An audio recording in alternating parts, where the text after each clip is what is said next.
when a man with a gun began terrorizing that campus in East Lansing early last week. This was the alert sent out by MSU police. It included words like run, hide, fight, which many of us have come to know through active shooter training. But many safety experts now say 2 of those actions are more likely to save your life. Paula Tutman went to see firsthand how active shooter training is evolving. You will not do that to my wife! Where are you at, Shay? Don't look away. Fire her. I know your inclination is going to be to look away, but our law enforcement trainers are saying by looking away, you could endanger your life and others. Where are you at? Don't look away. You're all dead. Don't look away. Don't look away. Oh, there she is. 1, 2. It's hard, but by engaging and learning, you create your best shot against someone trying to shoot you in an active shooting situation. Allied Defense is fighting that fight, training by working police numerous times a week across the nation at the courageous invitation of those organizations and schools to teach workers and students how to fight back.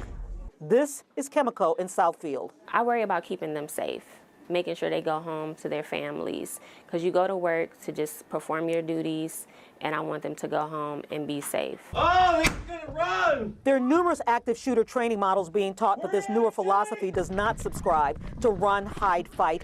They teach run and fight. If you've got a mad person with a gun, you could be Usain Bolt, and you can't outrun that bullet. That's so correct. you don't want to get shot in the back. It seems like you would want to hunker down. And that's not a bad option. You can hunker down behind a barricaded door, but you don't want to, you have to have a barricade in between you and the suspect. And then you need a don't plan B. And then you need a plan B, and you have to be thinking proactively. Okay, let's get this straight. They're not saying don't hide. They are saying if you have to, it's just not enough. You have to be prepared to fight too.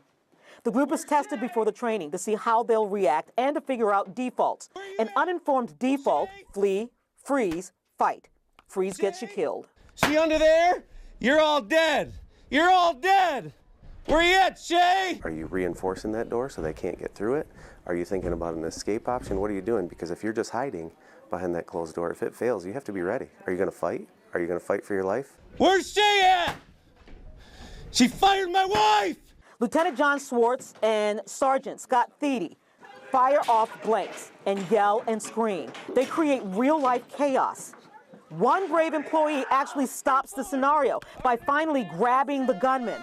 But people have been shot because they hid in plain sight and froze. It's natural. It was just so intense. I don't know, my adrenaline's going right now.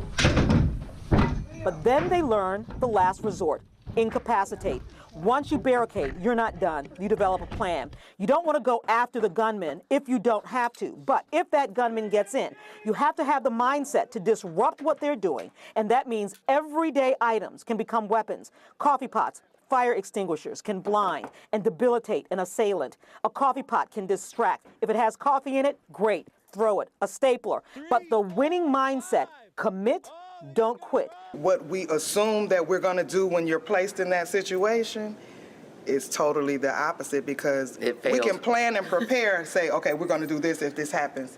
But when you get in that moment, your adrenaline going, and it's like, okay, fight or flight. Us working as a team was very vital. Know your escape route before you walk into a space. Notice your potential weapons before you sit down, and understand what it's like to really be here in hopes you never have to. It was just so many eye-opening things, and I think we'll talk about this for days to come, because we just want to keep everyone safe. We want you to have the training that you need. Go to clickondetroit.com and, of course, Local 4+. We're going to be streaming this training so you can learn your best shot. Paula Tutman, Local 4.